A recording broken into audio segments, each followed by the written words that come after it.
Morning Kolkata. এখন বাজে পেছনে দেখতেই পাচ্ছি 4:31 আর ট্রেনটাও দাঁড়িয়ে আছে দুরন্ত এক্সপ্রেস। আমি আসলাম আর কোনোভাবে টিকিট ম্যানেজ হয়েছে, একটাই ছিল লেডিস কম্পার্টমেন্টের, মানে লেডিস কোটায় ট্রেন, তো কনফার্ম হয়ে গেছিলো, অসুবিধা হয়নি। তো মোটামুটি 3:30 থেকে জেগে আছি, এতক্ষণে নামালো শিয়ালদায়। এবার বৃষ্টি পড়ছে প্রচণ্ড, এত ঠান্ডা লাগছে, কিছুই আনিনি আমি, চাদর টাদর কিচ্ছু আনিনি।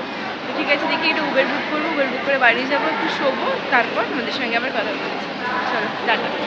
Good morning everyone. তো এখন বাজে সকাল 4:30 বা ভোর 4:30 বলা ভালো। দুরন্ত এক্সপ্রেস করে চলে এসেছে ভুবনেশ্বর থেকে কলকাতা, মানে শিয়ালদা স্টেশনে, এবং বৃষ্টি প্রচণ্ড মুষলধারে হচ্ছিল, তো স্টেশন থেকে বেরোনো যায়নি। আমি শিয়ালদা স্টেশনের এন্ট্রান্স দিয়ে বেরিয়ে দেখতেই পাচ্ছ কত লোকের ভিড় হয়েছে, বৃষ্টির জন্য কেউই ঠিক করে যেতে পারছে না। আর এত সকালবেলা মানে ভোরবেলা উবেরও ঠিক করে পাওয়া যায় না, আর বাস তো 6টার আগে শুরু হয় না। তো এখানে কিছুক্ষণ দাঁড়িয়ে গিয়ে ওয়েট করলাম, দেখতেই পাচ্ছ কীরকম পরিমাণ মানুষের ভিড় হয়েছে। উবেরও অনেকক্ষণ ধরে বুক করার চেষ্টা করছিলাম, প্রায় আধ ঘন্টা 1 ঘন্টা বুক করার চেষ্টা করার পর একটা উবের পেলাম। তখন বাজে 5:30। এবার এখন যে বেরোচ্ছি সেটা 5:30টার সময়, তোমরা দেখতে পাচ্ছ। তো এখনও বৃষ্টি ভালোই জোরে হচ্ছে মুষলধারে, এত গরমের মধ্যেও যে হঠাৎ করে বৃষ্টি হবে ভাবাই যায়নি। যাই হোক, উবেরটা পেয়ে গেলাম, তো উবেরে উঠে পড়লাম, এবং উবেরে উঠে দেখতেই পাচ্ছ ভোর ভোর হয়ে গেছে, এবং পৌঁছতে বেজে যাবে 7টা বাড়িতে। আর অলরেডি দেখতে পাচ্ছ 5:30 বাজে, যেরকম তোমাদেরকে বললাম। এরপর যা হলো তোমাদেরকে কি আর বলি। 5:30 থেকে 6:30 1 ঘন্টা লেগে গেল শিয়ালদা স্টেশনে পার্কিং থেকে বেরোনোর জন্য, কারণ এতটাই জ্যাম হয়ে গিয়েছিল। দেখতেই পাচ্ছ আলো ফুটে গেছে। তো এবার বাড়ি চলে যাব, বাড়ি গিয়ে দেখি একটু যদি ঘুমানো যায়, কারণ টাইমও সেরকম পাবো না, আমাকে 9টায় রিপোর্টিং টাইম দিয়েছে। তো দেখি বাড়ি যাই, তারপর দেখছি কি হয়। তো বন্ধুরা দেখতেই পাচ্ছি আমি রেডি হয়ে গেছি, আর সেরকম করে মেকআপ वगैरह কিচ্ছু করতে হবে না, কারণ ওরা যাওয়ার পর ওরাই করে দেবে সব কিছু। তো আমি কিছুই করিনি, আর জাস্ট স্নান করে একটু রেডি হয়ে গেছি। আর এই যে আমার ট্রলি, এখানে সব শাড়ি, তারপর তার সঙ্গে জুয়েলারি, জুতো সব কিছু নিতে হয়েছে। তো আমি রেডি, আর অবশ্যই আধার কার্ড, প্যান কার্ড এবং ভোটার কার্ড ক্যারি করতে হবে, ওগুলো ক্যারি করে নিয়েছি। ক্যাশ এখন আমি নিইনি, মা বাবার কাছে রেখেছি। তো চলো তাড়াতাড়ি করে চলে যাই। আমার রিপোর্টিং টাইম 9টা ছিল, বাট আমি ঘুমিয়ে পড়েছিলাম, 9:30 বেজে গেছিলো। সেই গল্পগুলো নিচে গিয়ে করছি, এখন আগে যাই। চলো, তো চলো চলে যাই। লিফটটাকেই দাঁড়িয়ে আছে, কোনো সমস্যা নেই, চলো যাওয়া যাক।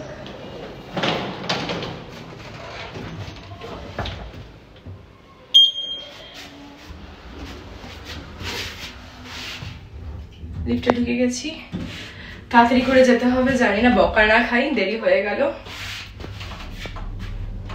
টেনশন হচ্ছে এখন ভীষণ, আর এত টায়ার্ড কি বলবো তোমাদেরকে।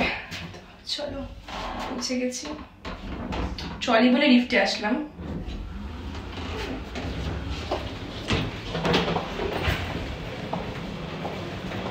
চলো যাওয়া যাক। তো বন্ধুরা তোমরা দেখতেই পাচ্ছ ট্রলি নিয়ে আমি বেরিয়ে গেছি, আমি পুরো রেডি। আর দেখো সকালবেলা কিরম বৃষ্টি ছিল, যার জন্য এত অসুবিধে হলো, আর এখন দেখো কিরম খটখটে রোদ। তো বন্ধুরা দেখতেই পাচ্ছি আমি এখন দাঁড়িয়ে আছি, আর এরপর উবেরটা আসবে, ওই জন্য ওয়েট করছি। তো আসলে চলে যাবো, অলরেডি 9:30 বাজে। তো আর দেরি না করে যাওয়া যাক। আসলে সকালবেলা একটু দেরি করে উঠেছি ঘুম থেকে, কারণ আমি মানে আসলামই সকালবেলা, এসে শুয়ে গেছি, এটাই সমস্যা, যে অ্যালার্ম না দিয়ে শুয়ে গেছি, সবাই ঘুমিয়ে গেছে, মা বাবা আমি 3জনই ঘুমিয়ে গেছি। তো সেই জন্য উঠতে উঠতে একদম 9:30 গিয়ে উঠেছি, তারপর তাড়াহুড়ো লেগে গেছে পুরো, কী অবস্থা। যাই হোক, আশা করি কিছু ঝামেলা হবে না, কোনো বকাঝকা খেতে হবে না। তো হ্যাঁ, আবার উবেরও চলে এসছে, দাদা উবের চলে এসছে, তো চলো চলে যাই। তো বন্ধুরা আমি বেরিয়ে পড়েছি উবেরে করে। দেখতেই পাচ্ছ রাজারহাট চৌমাথা আমি ক্রস করলাম, এবং এখান থেকে প্রায় 10 মিনিট গেলে পরেই পৌঁছে যাবো ডিআরএস স্টুডিও। মেইন রাস্তা ধরেই যাচ্ছি, এবং ওয়েদার পুরো ঝকঝকে ক্লিয়ার, বোঝাই যাচ্ছে না যে সকালবেলা এরকম মুষলধারে বৃষ্টি হয়েছিল। আর তোমাদেরকে বলে রাখি আমি ট্রলি করে কী নিলাম, তোমরা তো আমার আগের ভিডিওগুলো দেখেইছো, তোমরা মোটামুটি জানো, তবু আমি একবার বলে রাখি। ওখানে 4 ধরনের 4টে রঙের শাড়ি, এবং তার সঙ্গে জুয়েলারি সেট এবং জুতো নিতে হয়েছে, এবং আর কিছু সেরকম নিতে হয়নি, ভোটার আধার কার্ড নিতে হয়েছে। কথা বলতে বলতে পৌঁছে গেলাম ডিআরএস স্টুডিও। তো এরপর দেখি তোমাদেরকে দেখিয়ে দিই ডিআরএস স্টুডিও। চলো, এই ডিআরএস স্টুডিওটি রাজারহাট শিবতলায় রয়েছে, এবং এখানে যে শুধু দিদি নাম্বার 1-এর শুটিং হয় তা নয়, এখানে দাদাগিরি, ডান্স বাংলা ডান্স, সারেগামাপার সব কিছুর অডিশন থেকে শুরু করে শুটিং সবটুকুই এখানে হয়। ইভেন আমার যে দিদি নাম্বার 1-এর শুটিংটা হওয়ার আগে অডিশন হয়েছিল, সেটাও এখানেই হয়েছিল। সামনে তোমরা দেখতে পাচ্ছ দিদি নাম্বার 1-এর সেট। দেখতেই পাচ্ছি আমি পৌঁছে গেছি ডিআরআর স্টুডিও, আমার পিছনে লেখাই আছে ডিআরআর, ভালো করে লেখা আছে দেখতে পাচ্ছ। আর সকালবেলা এমন বৃষ্টি হলো, ভাবছিলাম 3:30 বৃষ্টি হবে, কিন্তু এখন এত রোদ, এত গরম, দেখতেই পাচ্ছি আমি তাকাতে পারছি না ঠিক করে রোদে। তো পৌঁছে গেছি, মোটামুটি 10টা বাজে, আর তাড়াতাড়ি করে চলে যাব, গিয়ে দেখবো যে মানে কী কী করানো আছে এখন। ওরা সব কিছু স্টেপস वगैरह বলে দেবে। তো চলো চলে যাই। আর আমি শুনেছি ব্রেকফাস্ট লাঞ্চ সব কিছু ব্যবস্থা করা আছে এখানেই। তো এটা মেইন রোডটা,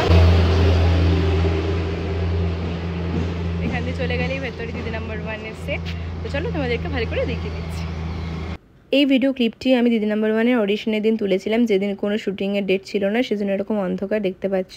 তো চলো এবার তোমাদেরকে দেখিয়ে দিই শুটিংয়ের দিন স্টেজটা কীরকম লাগে। শুটিংয়ের দিন প্রথমে ঢুকেই চলে গেলাম ব্রেকফাস্ট করতে। ওখানে শুধু আমাদের জন্য নয়, আমাদের সঙ্গে যারা গেস্ট এসেছিলো প্রত্যেকের জন্য ব্রেকফাস্টের অ্যারেঞ্জ করা ছিল। ব্রেকফাস্টে ছিল ভেজ ম্যাগি এবং খেতে খুবই ভালো ছিল। এবং তারপর খেয়ে নিয়ে তাড়াতাড়ি করে চলে গেলাম 3 তলায়, কারণ ওখানেই ড্রেসিং রুম, মেকআপ রুম সব কিছু ছিল। প্রথমেই ড্রেসিং রুমে গিয়ে তোমাকে তোমাদের পছন্দের শাড়িগুলো দেখাতে হবে এবং সেগুলোর থেকে ওরা যেটা চুজ করে দেবে সেটাই তোমাদেরকে পরতে হবে। তোমাদের যদি সেটা পছন্দ না হয় তাহলে তোমরা রিকোয়েস্ট করে দেখতে পারো। এরপর চলে গেলাম মেকআপ রুমে। কেউ কেউ আগে মেকআপ করেছিল, আবার কেউ কেউ আগে ড্রেস আপ করেছিল। আমি যেমন আগে ড্রেস আপ করে তারপর মেকআপ করতে এসেছিলাম। এবং এখানে আমার হেয়ার স্টাইল করা হচ্ছিল। হেয়ার স্টাইলের জন্য আমাকে একটা খোপা করা হয়েছিল, তোমরা দেখতেই পেয়েছো। তো এখানে খোপা করে নেওয়া হবে এবং তারপর লাস্টে টাচ আপ করা হবে। মেকআপ করা হয়ে গিয়েছিল, শুধুমাত্র হেয়ারটা বাকি ছিল। হেয়ার মোটামুটি করতে করতেই আমাদের ডাক পড়লো লাঞ্চ করার জন্য। এরপর সামনে যাকে তোমরা মেকআপ করতে দেখছো তিনি হলেন অভিনেতা পার্থ, যিনি আমাদের সেকেন্ড রাউন্ডে অভিনয় করে দেখিয়েছিলেন। হ্যালো সবাইকে, তো মেকআপ হেয়ার হয়ে গেছে, মোটামুটি টাচ আপ বাকি আছে, তো আবার খাওয়ার জন্য বলছে। ফ্যামিলির সব মেম্বারদের জন্য লাঞ্চটাও অ্যারেঞ্জ করা ছিল। তো আমরা এখন খেতে চলে এসেছি, দেখতেই পাচ্ছ আমার সঙ্গে একজন কন্টেস্টেন্ট, তারা দিচ্ছে আমাদেরকে তাড়াতাড়ি। একটু কথা বলে নি। তো আমরা এখন আছি, দিদি খাওয়া হয়ে গেছে, আমি খাওয়া নিয়ে আসলাম, খেয়ে নিই। এই যে দিয়েছে খাওয়ার। দেখো দিদি, তুমি কোথা থেকে আসছো? আমি ফ্রম খড়গপুর থেকে আসছে। আর আমি আজ সকালেই নামলাম ভুবনেশ্বর থেকে, তোমরা তো জানি। ঠিক আছে চলো খেয়ে নিই তাড়াতাড়ি করে, নাহলে পরে বকা দিচ্ছে। খেয়ে নিই তারপরে কথা বলছি। এরপর তোমরা দেখতেই পাচ্ছ দিদি নাম্বার 1-এ এন্ট্রান্স গেট, যেটাতে ঢুকলে পরে তোমরা দেখতে পাবে স্টেজ। এবং স্টেজটা আজকে কত সুন্দর লাগছে দেখতেই পাচ্ছ। সেদিন অন্ধকার দেখিয়েছিলাম, বাট বলেছিলাম পরে তোমাদেরকে দেখাবো। দেখো খুব সুন্দর লাগছে। এবং চলে এসেছে রচনাদি, তোমরা দেখতেই পাচ্ছ সামনে। তো এখন আমরা দিদি নাম্বার 1 সেটে এসেছি। আমার কো পার্টিসিপেন্ট এদিকে একজন আছে, এদিকে একজন আছে। আর এখন আমরা বসে আছি, 3টে রাউন্ড হয়ে গেছে, লাস্ট রাউন্ড হবে এখন। বসে ওয়েট করছি, একটু টি ব্রেক হলো, চাটা খেলাম। তো কেমন লাগছে বলো? ভীষণ ভালো লাগছে। আর সবচেয়ে বড় কথা, উৎসার সাথে আমার যে ফার্স্ট আলাপ দিদি নাম্বার 1-এর যে আলাপ হয়েছে সেটা আমি বুঝতে পারছি না, মনে হচ্ছে আমরা অনেক দিন ধরে চিনি। একদমই তাই, খুব মজা করে এনজয় করে গেম খেলছি, ভীষণ মজা হচ্ছে। হারা জেতা তো হই, এবং উৎসাহ জানে ও জিতবে না, একদমই নয়। সামনে সুন্দর সুন্দর কথা বলছে, কারণ ও প্রথম রাউন্ডেই 25 স্কোর করে ফেলেছে, মানে সব বল ঢুকিয়ে দিয়েছে। কি করে হয়েছে নিজেও জানি না। ও নৌকা মাছ ধরিয়ে চলে গেছে, আমরা পাড়ে ওয়েট করছি। না না, এটা বড় মনের পরিচয় না, এমন কিছুই নয়। বাট হ্যাঁ, এভাবে আমি যেভাবে হ্যাঁ ভীষণ মজা করছি। এখানে কত হাজার হাজার লাখ লাখ দিদিরা ওয়েট করে এখানে আসার জন্য, সেখানে আমরা এসে যে এনজয় করছি, খেলছি, গিয়ে মজা করছি, এটাই অনেক। সেটাই আফটার অল সারা লাইফের একটা মেমোরি হয়ে থাকবে, কি বলো? একদম। দিদি নাম্বার 1-এর মঞ্চে এসেছি, সবাই মিলে একসঙ্গে এনজয় করছি। এর থেকে বড় কেউ হারবে, কেউ হারবে, কেউ জিতবে, স্পোর্টিংলি নিতে হবে। সেটা তুমি এদিকে চলে এসো, এখানে এসেছি, এটাই অনেক। দেখো না পুরো সেটটা। আর সব থেকে ভালো লাগছে রচনা ব্যানার্জি দিদিকে দেখলাম, এতদিন তো টিভিতে দেখে দেখে ওনাকে এখন সামনে থেকে দেখলাম। এই যে পিছনে পুরো এখানে অডিয়েন্স বসে আছে, দেখো ওখানে আমার মায়েরাও এসছে। তো তোমরা তো দেখো, এখন লাইটটা অফ আছে বিকজ এখন একটু ব্রেক চলছে সেজন্য। তো খুবই ভালো লাগলো এসে। এই 3জনই আমরা আছি, আর একজন একটু গেছে ওখানে কথা বলতে। তো দেখি, টাটা। তোমাদের নামগুলো এবার বলে দাও। আমার নাম মৌতিশা চৌধুরী, আমি এসেছি গড়িয়া থেকে। আর দিদি tarot card reader, colour therapist আর ট্যারট কার্ড রিডার। বাহ। আর তুমি? আমি স্বপ্না ঘোষ, আমি মসলন্দপুর থেকে এসেছি, আমি স্কুল টিচার। আরেকজন যিনি আছেন উনি সিঙ্গার প্লাস সাথে সাথে রেলের চাকরি করে।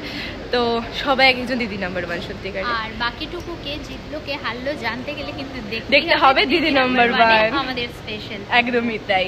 খুব তাড়াতাড়ি আসছে দিদি নাম্বার 1 জি বাংলায়, দেখতে হবে। আমাদের দিদি নাম্বার 1-এর সেকেন্ড, থার্ড আর ফোর্থ রাউন্ডে আগে শুটিং করিয়ে নেওয়া হয়েছিল এবং তারপর ইন্ট্রোডাকশন রাউন্ড এবং বুদ্ধিতে বাজিমাত করা হয়েছিল। এবং তারপর খেলার পর দেখতেই পাচ্ছি আমি যেগুলো প্রাইজ জিতেছি সেগুলোকে নিয়ে আমি ছবি তুলে নিলাম একটু সুন্দর করে। এবং খুব ভালো লাগলো খেলে, খুব মজা করেছি, এনজয় করেছি এবং সারা জীবন মনে থাকবে এই দিনটা। হ্যাঁ, এবছর জিততে পারিনি তো কী হয়েছে, নেক্সট টাইম ডেফিনেটলি জিতবো। দেখতেই পাচ্ছ ট্রফিটা। হ্যালো বন্ধুরা, আমি বাড়ি চলে এসেছি। আমার আবার আজকে রাতে ট্রেন আছে ভুবনেশ্বর ফিরে যাওয়ার, তো সেজন্য আস্তে আস্তে ফ্রেশ হচ্ছি। আর তোমাদেরকে তো দেখালাম কি কি পেয়েছি। ভালোই খেললাম, ভীষণ আনন্দ করেছি। প্রথম 4টে রাউন্ড তো দারুণ খেলেছিলাম, কিন্তু লাস্ট রাউন্ডটা হয়, খেলাতে তো হার জিত হয়। তো খুব মজা করেছি সবাই মিলে, এবং আবার যদি পরবর্তীতে কোনো চান্স পাই ডেফিনেটলি আবার যাবো খেলতে, খুব মজা হয়। আর যে ট্রফিটা পেলাম আর সব কিছু তোমাদেরকে আমি ব্যাক ক্যামেরা করে দেখাচ্ছি। এখন ফ্রেশ হয়ে নেবো, আর হাতে বেশি সময় নেই, কারণ আবার ট্রেনেও যেতে হবে, তার আগে বেরোতে হবে তাড়াতাড়ি। তো খুব ভালো এক্সপিরিয়েন্স, আর তোমাদের সঙ্গে সব কিছু শেয়ার করবো। যদি তোমাদের কোনো কোয়েশ্চেন থাকে আমাকে ডেফিনেটলি কমেন্ট সেকশনে জানিও। আর অবশ্যই একবার যেও, কারণ খুব আনন্দ করতে পারবে, খেলতে পারবে। হার জিত তো সবসময় হয়, কিন্তু যে আনন্দটা করতে পারবে সেটা মানে কোনো কিছু দিয়ে এক্সপ্রেস করা যাবে না। তো চলো আজকে ভিডিওটা এখানে এন্ড করছি। ভিডিওটা ভালো লেগে থাকলে ভিডিওটাতে লাইক, কমেন্ট, শেয়ার, চ্যানেলটিকে অবশ্যই সাবস্ক্রাইব করে দিও। দেখা হচ্ছে তোমাদের সঙ্গে পরের দিন অন্য কোনো ভিডিওতে। Till then tata.